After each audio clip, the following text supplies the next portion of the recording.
Welcome to Between the Sheets, the non judgmental podcast where we're going to cover various sexual health and wellness topics. I'm your host, Dr. Stephanie Zwanitzer. I'm a urology and sexual health nurse practitioner, and I love helping my patients and listeners discover and develop their most satisfying sexual experiences. Between the Sheets is here to normalize the conversations about sexual health and cover everything from basic anatomy to the most taboo topics and everything in between.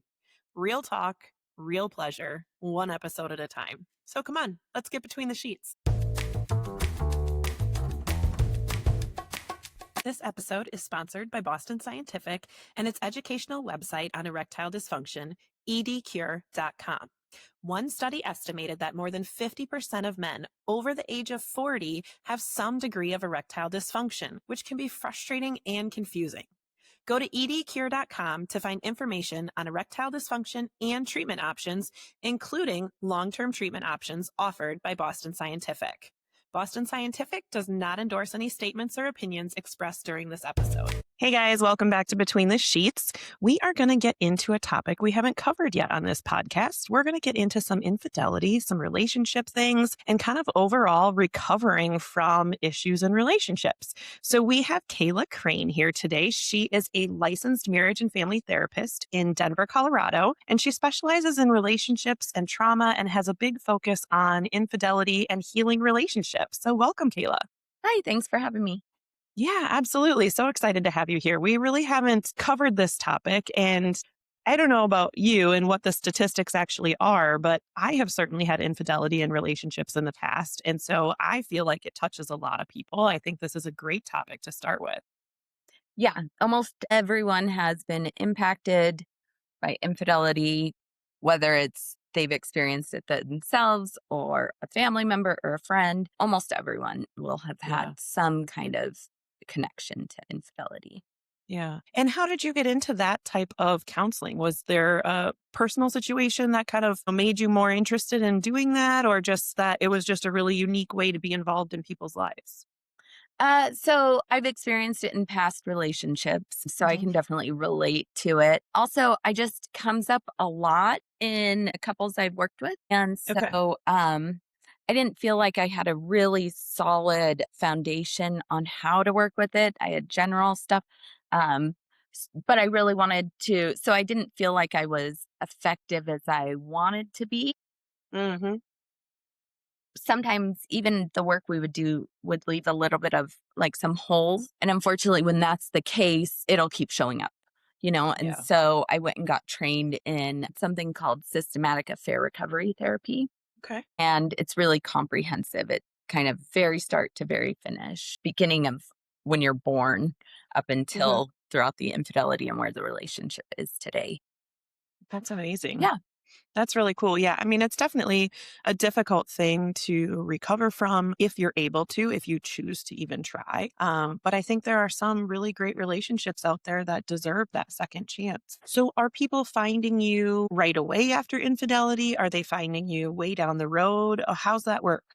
Yeah, the both, so I'll work with people um that find me, like my website talks about Mhm. that I specialize in infidelity and stuff like that. People in, the community, some, know that I do specialize in that.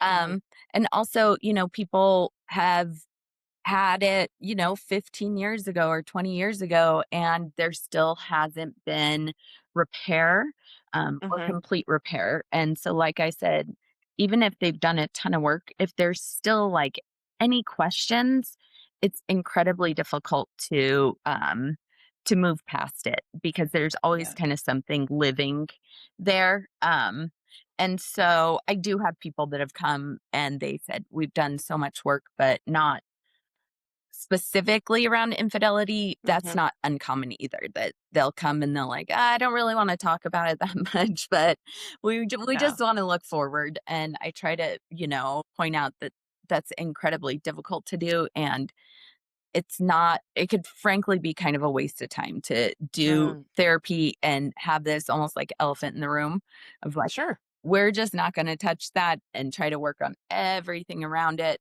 It's like, well, it's we kind of got it, you know? Yeah. And so it is really important to work on. And when people have had experiences, even if they've gone through a ton of couples therapy, if they haven't really, really sorted that out, it's going to probably keep coming up. Yeah, I mean, I know just my own personal work through relationships and whether that included an infidelity relationship or not, reflection after the fact. What led to that breakup? What were the things? And sometimes it's great. Like, yes, you set your boundaries, they didn't stick to them. Cool, you're done. And other times it's like, well, I probably didn't give that much effort because I was in grad school or I was this or I was that. And learning that self reflection piece to be able to adjust for the future, whether that's a different relationship or continuing that current relationship, it makes a huge difference in your ability to have quality in your relationships, I think. Yeah, it definitely does. Infidelity is a trauma that you experience, and traumas create beliefs inside of you or reinforce beliefs from childhood. And so that's why this model is so, I find it so important because we do start at childhood because that's where Mm, a lot of the beliefs that you have are formed. And then when you experience infidelity, then if you're the hurt partner, all those beliefs are going to get really reinforced, or sometimes new beliefs will get reinforced. And so it's not uncommon for somebody to feel not good enough for their partner mhm, after infidelity. And so, according to your upbringing, if that showed up a lot, then that's going to be what's showing up here. If somebody, their upbringing, they didn't feel loved, then experiencing their partner cheat on them is going to make them not feel loved. And so, mhm, whatever those beliefs are, they're going to get so much more reinforced in your mhm, relationship. And so those have to be worked on because then if, you know, going through relationships, not feeling good enough or not feeling loved, a lot of that can just be your own thing. Obviously, mm, infidelity is very clearly something that you experience, but yeah. the lens you see it through, that comes through from your own stuff. And so that's really Mhm, important to be able to work on and see, you know, especially if you go forward to a healthy relationship where there was no infidelity. It's important to work through that. Okay, because that's true that I feel not loved and that is real. And it's also not a fact that my partner doesn't love me. And so mm, that's really important work to do because if you don't separate the two, then there's a lot of conflict, you know? It's why don't you mhm. love me? Why don't you love me? Versus they can love me and this could be something that I'm dealing with that it's just not landing because it won't until I process that. Sure. Are there also things in childhood that would lead someone to be more likely to be the cheater, to create the infidelity? Yeah, almost similarly, you know, if they are not feeling loved in their relationship and they can't recognize that this could be a me thing, they might be looking at their partner and saying, "You're not showing me love. I don't feel love from Mm, you. So maybe I'll find it somewhere else." Likely, they're still not going to find it somewhere else until they do their own work. But recognize they can be looking at it as my partner's not doing this for me and this for me. And so I need to go find somebody who is giving that to me without mhm, recognizing, wait a second, maybe I can work on something and it's more of a little bit of a me thing, you know? And so I need to kind of change my perspective and recognize that I do deserve love or whatever it is mhm. and take that in. Yeah. Yeah. So, where do you start with couples when they come in and they're like, this event happened, this affair happened, whatever it was, one time, long term, whatever, and they want to stay together? They're like, all right, we are committed. That was what it was, but we want to move forward. I know you said you have to look backwards. So, where do you start with them when they come in first appointment? Yeah, that's a good question. So the very first thing I do is through this model, we don't even get to the story of the infidelity until a few sessions because we first go through their upbringing, then we go through every relationship they've had in the past, then we go through their entire relationship. Then at the point of discovery, that's where that story stops. And then we go back into the story of the infidelity. Usually, sometimes that we have to make some exceptions just for whatever reason and work a little bit different way. But the first thing I do when people come in, even before then, is I ask them to develop what's called reassuring behaviors. And so that can be anything. And sometimes the involved partner will get a little frustrated and say, "Oh, I don't. Why are they want to check my phone? Not why, but I don't want them to check my phone or Yeah. something like that." And so I use this analogy of imagine trust is a brick wall. And right Mhm. now, all the bricks are on the ground. And so we need to start building that back up. And every time, if one of them reassuring behaviors is, I want to look on my phone and see that, like, I want to see your location and check that you are where you say you're going to be. We put boundaries around it so that they're not living on their phone, but maybe two Yeah. random times throughout the day. If you reframe that as every single time my partner looks and I am where they expect me to be, that's another brick in the wall. This is actually a really great opportunity to continue building trust in these smaller ways that obviously Yeah. there's big picture as well. But instead of looking at it as a frustrating thing, looking at it as, wow, this is really helpful. And Mhm. so I encourage people to come up with as many opportunities as possible to keep Mhm. putting bricks in the wall. So get really creative, whatever you think would work, even just any kind of like small agreement, big agreement, Mhm. just more and more opportunities to do that. At step one, it gives them a little bit of a sense of hope, usually like, Mhm. "Oh, okay, these are doable. The only Yeah. thing that needs to be done isn't to say, okay, I trust you again because we've talked about the infidelity, because that seems like a really big thing. It's a big jump. Yeah, exactly. And so here's some steps we can take towards that that can, I think, feel like a little bit more hopeful that okay, we've got something to move towards where we want to be right I now. believe that you could probably also put this in other situations too, like not necessarily infidelity of cheating on you with someone else sexually or emotionally, but also you were gambling behind my back. You went and did, something else that wasn't agreed upon in that relationship. So I love that, we're focusing today on infidelity, but you could apply these principles to other situations as well. Yeah, betrayal in Mhm. general, right? Yeah. That's kind of what betrayal is, not just, having a relationship with someone else. It's Yeah. anything, any secrets that are kept from the other person. All of those things like break that brick wall down. Yeah. And so, yeah, in any case, you need to find opportunities. And again, that makes it a little more like doable. Like, okay, Hmm. it's not hopeless. Like, well, how do I Yeah. regain this trust? And it actually, there are steps to be taken that are Yeah. achievable. Do you generally suggest if people were, in a relationship, it wasn't just like a drunken one night stand at the bar, you don't even know who it was kind of thing, changing phone numbers, email addresses, things like that to increase confidence that they're not still communicating with that person? Or does that not really work because we can still Google each other and find things? So it's different for everyone. And so some people will say, this will help me feel better. Some Hmm. people will say, You can figure something else out. That's pointless." And Yeah. so it's totally different for everyone, Okay. depending on just who you are, what feels right. And so that's why it's what does work for you. And some people, it's really hard because they'll say, nothing will help because I keep thinking there are ways around it. And so Yeah. that's where you look into more of the not necessarily like removing like you kind of look elsewhere, like I said, just following agreements in other places in life. Like that can be a little bit more, let's look there rather than Hmm. I need to trust that they're never speaking to their affair partner again, which we've got to Yeah. get there, but that's a Right. really big ask right in the beginning. Sure, absolutely.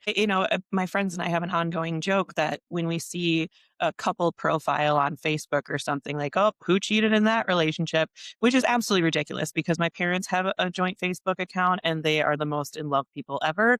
But it's just kind of like this joke of like somebody must have cheated that they have to be on the same account now. Mhm. But at the same time, I hear what you're saying that if that's your way to build those bricks, is you don't want to give up Facebook, but you also don't want this person to have their own account because maybe that's how they met their affair partner or that's whatever.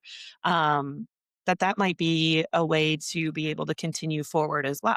Yeah, whatever helps. And I realize since I've become a couples therapist and doing infidelity in particular, we never ever know what's going on. I hear very frequently people say, if you asked any of our friends, they would tell you that we have the best relationship, or Hmm. no one would know. Even our best friends have no idea that we're going through this. There is a Wow. lot of shame wrapped up in Sure. there. And it's something I also, suggest that people don't share this with friends. Mm. You can work with an individual therapist and you can share we're having problems in our relationship. But the problem is that if you share that we're going through this to, your best friend cares about you.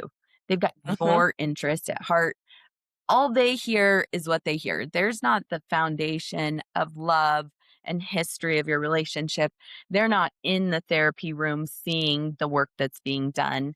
Right. And so if you do decide to stay together, it's hard to get your friend back on board because they're only seeing Mhm. the side of protecting you. And so it can make it really difficult to do that. So it's always advised like work with an individual therapist, or I do sometimes some individual work along with the couples, just because I have all the context. Otherwise, Sure. if they're going to work with a different individual therapist, I recommend that me and that therapist have some kind of communication. Sure. But yeah, it can be really hard because no one knows what any other relationship is like. And Yeah. we all make assumptions, and very often they're wrong.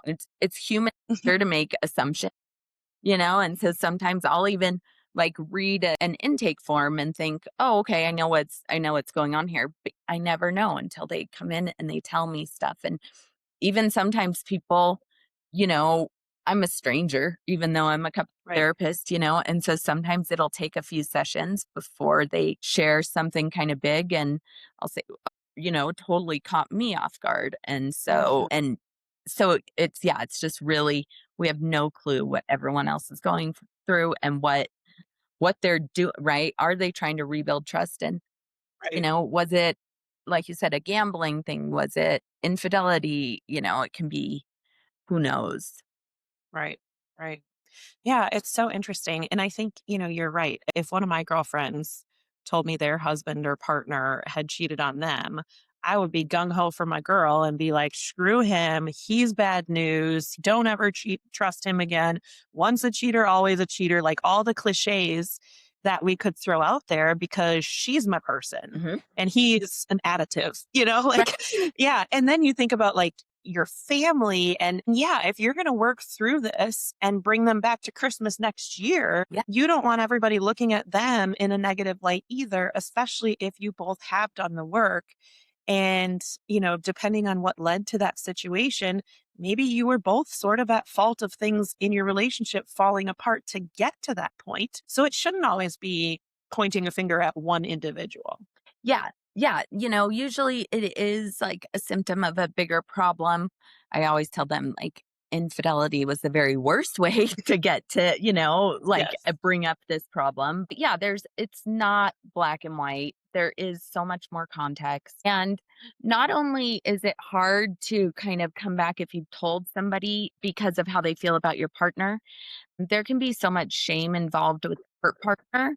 They can even say, well, now people know, and like, I feel weak for getting back with you. Like, how am I going to explain to these people that I've chosen to stay with somebody who's hurt me so badly? So, although it's really hard because, right away you're just looking for support, You're just looking for someone to talk to.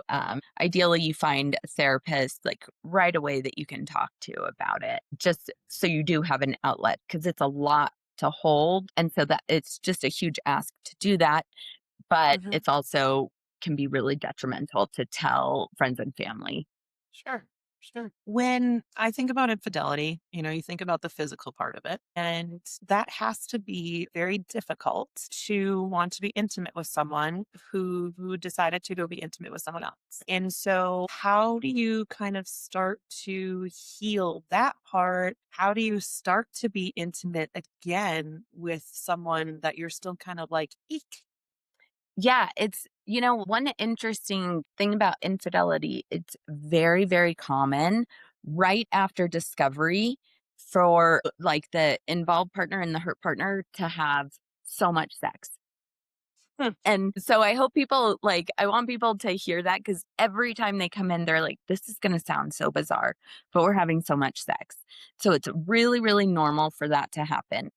And later on though, once that kind of dies down, then it can be really difficult because people, like I said, it's trauma to, experience infidelity. And so you never know when like a flashback's going to happen or a memory. And I mean, that's a pretty clear trigger for most people.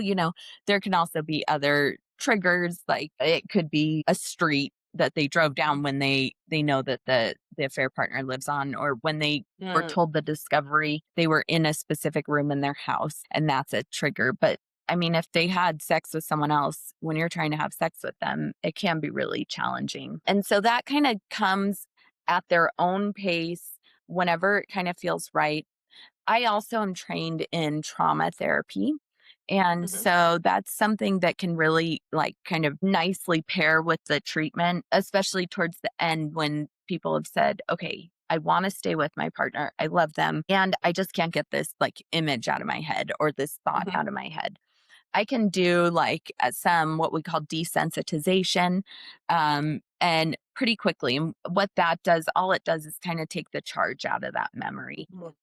And so, like I said, when I've had somebody who couldn't go, that's actually not uncommon. They can't go in a certain room in the house where they were told about it. And so we can just do that desensitization and that kind of like, that's a bummer that that happened, but it's not like giving me an emotional reaction. So that can kind of clear some of that up to make it easier. But it's just going at your own pace, what feels good for the involved partner to be completely patient, right? Understanding this is part of the process. Yeah. Do some people struggle with, well, maybe it was our lack of intimacy that led to this affair, and now I don't want to touch this person. So is that going to lead to another affair in this healing frame? Yeah. Yeah. Definitely that comes along with it because there is a lot of, like I said, a lot of shame and because of those beliefs as, that kind of get hit with the discovery. So if you're saying, okay, this infidelity is just evidence that I'm not good enough, I need to be better. What have I done wrong here? And if they were getting sex from someone else, then I need to be able to do this. But Mhm. then it kind of wraps into what we were just talking about, right? Like, I want to give my partner this thing that they're communicating they need that they weren't getting enough of. And it's really hard for me. So in those instances, especially if it's a male that engages in the physical infidelity, sex often usually equates for men to connection. And Mm. so it's not just physical pleasure. And so if that's not discussed, like people, even the man oftentimes is just looking for, I don't know what I'm looking for, but this is what I feel with my partner. I feel connected. And so sex feels good. And so maybe I'll feel it'll feel good with someone else. Um, but when you recognize that it really is that emotional connection, there are lots of ways that you can get that besides sex. And Mhm. to just while you're kind of going through that until you get to a place where it feels safe and you want to have sex, you're not doing it to because you don't want your partner to cheat again. But how can we get those needs met in other ways that do feel doable? Yeah. Yeah. That makes a lot of sense. And how about couples? Well, they just went and did it, so I'm gonna do it too. I'm sure you get some of those. Yeah. And then they have to come through, and now it's both sided, and you got to work through the resentment and the double infidelity. Yeah, strongly discourage doing that. That makes it much trickier. I've actually seen it that part not be the side that can be recovered, right? Like, okay, well, now I Mhm. feel okay. It doesn't work. It doesn't make you, that Right. doesn't make you move past it. It could, that's revenge, right? And so it could help with that. So finding another outlet, obviously, to express that anger, that pain. That's what you're trying to express, right? It's like Mhm. the pain, the anger. And so how else can you express that? Appropriate way in a therapy session. If you need to, Sure.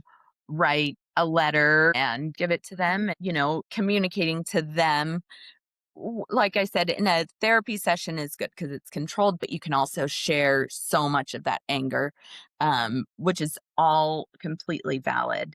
But yeah, learning how to communicate that in a different way is, Yeah. what would be more advised rather than. I love the letter idea. I had a relationship that ended extremely suddenly. He completely disappeared. Just I got a text message in the middle of the night, and I've never heard from him since. And I did not know at the time that it was because of infidelity. Things have come out since, but I was so left in the dark and so distraught with so many questions. And it wasn't until I worked with a therapist and she suggested writing a letter Mhm. that I was truly able to like work through what I was actually struggling with. And, being able to tell him in the letter the things that I never had the opportunity to say because he disappeared, it allowed me to let go of so much. And it's funny because he already had another girl pregnant by the time I was even working through this. But to that end, like I felt so much better and I was able to reach forgiveness and I was able to get to a point of accepting myself and, the various things in our relationship that, when you're in, you don't always necessarily look at, right? And so going back without those rose colored glasses and being like, regardless of how this ended, that person wasn't my person and that's okay. And now having worked through that, having gotten my moment to like say everything to him, quote unquote, right? To him, because he never read the letter. I've never talked to him, threw it away. Like it doesn't even exist anymore. But I got that opportunity to get it all out. And for me, that was so therapeutic. So I was really grateful that my therapist had suggested that. So I'm a huge proponent of the letter thing. I love that suggestion. Yeah, and, so often the hurt partner will want to speak to, like, the affair partner, and they'll say, Yep. they just deserve to know," or they'll wanna call the affair partner's husband or something like that, which, again, strongly advised to not do because then you're just opening up more of this, and these people, we don't know what their intentions are. We don't know if the information they're going to provide is accurate, kind of all of that stuff. But all the Sure. anger, that's all really valid. So it can also be helpful to write towards them. Like you said, throw it away when you're done and we don't actually give it to them. But yeah, I look at that and similar to journaling, I really, really love journaling in the sense that it gives you the ability to kind of just step back and look like I love to journal for Mhm. everything. And just to like sort out your thoughts a little bit and really step back and see, oh, okay, like maybe this is more of an emotional reaction if I think it through. Maybe that's not what I want to do. Maybe I see things a little differently. I always encourage journaling, and sometimes people don't want to because they'll say, I don't want someone to read it or something like that. I tell them, like, rip it up when you're done, burn it, whatever it is. The way that I recommend journaling, the purpose would be to just get it out of your head, not necessarily to reflect back on if you don't want to. Just get it out, process it, and then be done with it. Yeah, I like that as well. And it takes a little while to get good at it. Yeah. The first time you sit down, your brain's like, oh my gosh, do I write Dear Diary today? This is how like if at first you feel like such an imposter syndrome, like I'm not a writer, like I don't know what to. But if you just start writing something, your brain starts to flow. And the more you do it, you'll sit down and all of a sudden 2 pages are written and you're like, dang, I didn't even know I had that much to say today. Yeah. And, sometimes when people will be like, kind of, I don't know, I tell them the same thing, put your pen on paper and see what comes out. Or I'll just even give them a notebook in a session and I'll set a timer for 3 minutes and I'll say, just write. And Mhm. then usually they'll, oh, wow, that was really, like that was Yeah. beneficial. And so you can even do that at home, right? Just set a timer. Mhm. And so it kind of gives it a little structure. Let me just see what happens in 3 minutes Yeah. and you can kind of just get a taste of it. Usually. I used to even just start doodling Mhm. and my thoughts. And then eventually my thoughts, I'd be like, oh, I want to write about that. And then, so it was like I was so disorganized when I even sat down that just kind of like doodling and letting my thoughts start, then I could actually write. That kind of helped me at the beginning too. Yeah, and, art therapy is a thing, and so sometimes, I will tell people even my daughter's 9, but, especially when she was younger, I always encourage, like, journaling for her as well, and, I would tell her, "Just draw," before she could, like, spell or, I would say, "Just draw how you're feeling." Mhm. And so that can open anything to just, like, let those thoughts kind of out in some way because it really can get confusing in there. Yeah. Yeah. One thing I did with my kids when they were little, and I'm just sitting here listening to you talk about how people can reconnect. I had a journal with my kids, and it was you would write in it, either I wrote to them or they wrote to me, and you'd leave it on the other person's pillow. So then they got to it whenever they got to it, and they'd respond and put it back on your pillow. And so it took out that personal, like, I'm saying this to your face kind of thing. So Mhm. I wanted my kids to always have a way to say, like, oh, I have a question about this and I don't know how to say it. I'm embarrassed, but I want to ask this question, something like that. And I'm just sitting here, like, thinking about your, starting these conversations and talking to your partner. And if something's really difficult for you to say to their face, maybe you can write a letter and they can read it and respond. Obviously not tearing them down and things like that, like a productive letter Yeah. that says, hey, I'm just really struggling with how to say this to your face, but this is what I'm thinking and feeling. And I really need to talk about it, but I needed to write it down first or something like that. I found that to be really helpful. Yeah, I also just personally I'm a very reactive person and so, when my husband and I have a fight or something like that, before we talk about it, I try to journal first. If Mm, I don't, I can see a lot of it like overwhelming him. He's very different than me. And so I'm just like kind of dumping things and maybe not very nice. Also, my own interpretations, like all of that. And it's kind of the point gets lost. And so if I mhm. journal first, I feel like that's kind of like clearing it out. And then I can have like a good, regulated conversation because I've really like taken away the noise of it, which Yeah, is all valid. And so it sure. is really hard to just don't think about this. And so Yeah, even if, you know, I am a big advocate. Sometimes people say, texting isn't so personal or writing. And I agree. But also sometimes it's too big of an ask when they're just not there yet. And yeah. so if this is a way that allows you to say something that feels too vulnerable to say in person, like that's a good starting spot. We can build off of Mhm. that, but if that makes it more accessible and it's either do nothing or communicate through a text or an email or a letter, let's start there. Yeah. Yeah, absolutely. So, what are some more tips on regaining the physical intimacy? Do you suggest they start small, hand holding, kissing, making out, kind of restarting like you're dating? Do you suggest they just like go away for a weekend? How do they gain that intimacy back? Yeah, I think what a great starting spot is to just, and again, you've got to take it at the hurt partner's pace.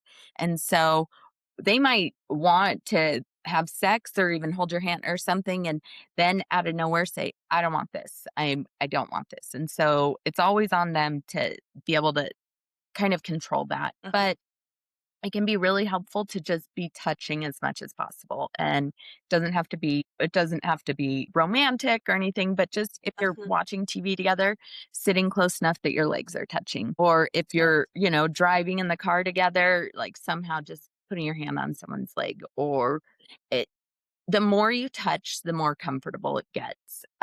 Sure. But yeah, and then there's some exercises. One is called Sensate Focus. That's a really great one. And with that, you go through like every week or 2 weeks, you kind of go through a process. And first, you touch non sexually for 5 minutes each, and the entire time you take sex off the table. And so there's like 4 or 5 steps, and the first 3 or 4 steps, absolutely no sex. You're just touching Okay. your partner in a way that you think they would like to be touched, and they'll instruct you on ways that they would like to be touched. Mhm. Um, so that can be really helpful anytime there's been some kind of like disconnect sexually, to Mhm. get back to it in that way, even if that person any kind of trauma, it's great, like, baby steps, and then, like I Yeah. said, always going at the pace of the hurt partner. Mhm. Yeah, that totally makes sense to me. And I think, that's got to be difficult for the person who was unfaithful to be in the middle of something and then all of a sudden be like, oh, okay, because you almost feel like you're paying for it again and again and again. And yet that's not totally the case, but kind of. And you just have to be okay with that. And like, I love that you said going with the hurt partner because they're the ones that are having the most trauma out of Yeah. this. Yeah, and that's kind of, unfortunate. I don't love the term consequence, but it's like, everyone hears about natural consequences, and Mhm. you've hurt somebody. And this is like, imagine even, it's like a physical wound. It takes Yeah. slowly heals. It's not, you can't just turn that back on. And, sex is literally probably the most, vulnerable thing that physically vulnerable thing that somebody can do. And Sure. vulnerability, you're giving somebody an opportunity to hurt you.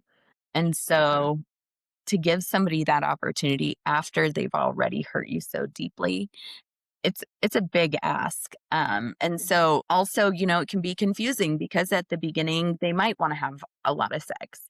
And then it might Right. kind of, that shock might wear off a little bit. And then it comes more to the like the vulnerable piece, and Mhm. let's connect again. And that could just be too scary at first. And that kind of just comes with the territory. If you want to, work through it, you've got to give your partner the space and the patience that whatever it takes, and it's different for everyone. No one's Yeah. doing it wrong, like if it's taking Yeah. a really long time, that's just how your partner is working through it. What is something that if you start to notice that you are interested in someone else, talking to someone else, physically attracted in a way that you actually want to act on it, not just, oh, that person's really good looking. How can you kind of safeguard yourself to say, things might be going down a path here that I don't actually want to do? What should someone do to stop themselves from that path of going down the infidelity track? What are you missing? What are you not getting in your relationship? Like, what am I looking for? Really reflecting on whatever you're interested in. What am I interested in here? And, it might seem really black and white, but there's probably more to it. And so again, like journaling can be helpful, obviously going to therapy, and you don't have to know the answer, but you obviously are looking for something. And so you can find the answer, but that's kind of, I think, the big picture is what am I missing in my relationship? And also, a tool, just play the tape through. Like, what's this going to look like if I do engage in this? What is how am I going to want to repair it with my partner? What's that going to look like? And so playing it through is really important. But obviously, if you're finding yourself doing that, removing the, um, the opportunity, right? If you Mhm. happen to be somebody who travels at work, and every time you travel, you go down to the bar and you drink and you end up talking to people and put yourself in a vulnerable situation. Stop doing that. Like those are important things to it's not always the case if somebody's going to cheat, they're going to cheat, which a lot of people think Mhm. that's the case. Sometimes it's an opportunity that they have that they just are in a really bad situation. So if you're even having any considerations, try to take away any like temptations as much as possible. Obviously, there's still the real world, but try and do that. And also, like, really reflect, what am I missing here? Read relationship books. Like I said, if you can talk to a therapist, go to like online support groups, whatever it is, figure out what you're really looking for. Yeah, I love that. That's such great advice. This has been such a fascinating topic. I think it touches all of us in some way or another, whether it's not your own relationship, but somebody you know. So, this is a really great topic to talk through. I appreciate you being here. How can people be in touch with you, follow you, learn more about you? Yeah. My website is just southdenvertherapy.com. And I can also be found on Instagram and Facebook at just South Denver Therapy. Awesome. We will put that in the show notes as well. And thank you so much for being here. I really appreciate it. Everybody, have a great week. Don't forget to check out reviveish.com for all your hormone and sexual health needs, where you can work with me. And of course, go have some fun between the sheets.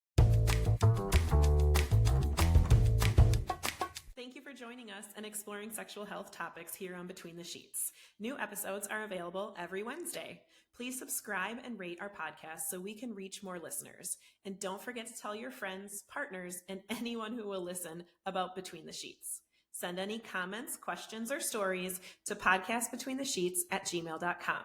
It's all one word, podcastbetweenthesheets@gmail.com. Thanks for listening, and go have some fun between the sheets.